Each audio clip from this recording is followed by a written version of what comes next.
NTR biopic మొదటి భాగం ఎన్టీఆర్ కథానాయకుడు భారీ అంచనాల నడుమ బుధవారం నాడు విడుదలైంది.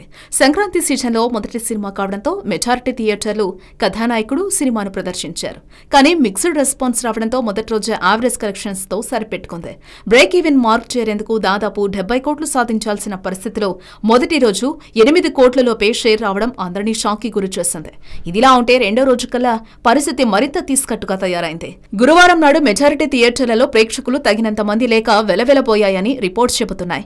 దాని ఫలితంగా కలెక్షన్స్ లో భారీ డ్రాప్ వచ్చిందని సమాచారం. దీంతో చాలా మల్టీప్లెక్స్ థియేటర్లలో స్క్రీన్ కౌంట్ తగ్గించారు. ఇక సింగిల్ స్క్రీన్ థియేటర్ల ఓనర్లు కథానాయకుడు సినిమాను తీసేసి వినయ విధేయరామ F2 సినిమాలను వేసుకునేందుకు రెడీగా ఉన్నారట.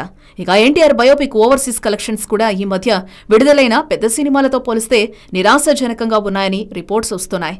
వినయ విధేయరామ F2 సినిమాలలో దేనికి హిట్ టాక్ వచ్చినా కథానాయకుడు సినిమాకు మరింత ఇబ్బంది తప్పకపోవచ్చు. కానీ బయర్లో మాత్రం పండగ రోజుల్లో కలెక్షన్స్ పుంజుకుంటాయని ఆశలు పెట్టుకున్నారు.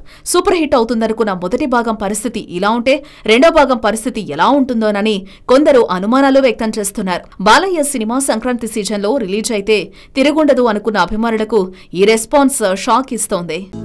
హలో, మిమ్మల్నే యోయో టీవీ యాప్ డౌన్లోడ్ చేసుకున్నారా? ఇంకా లేదా? మీ యాప్ స్టోర్ కి వెళ్ళి వెంటనే డౌన్లోడ్ చేసుకోండి.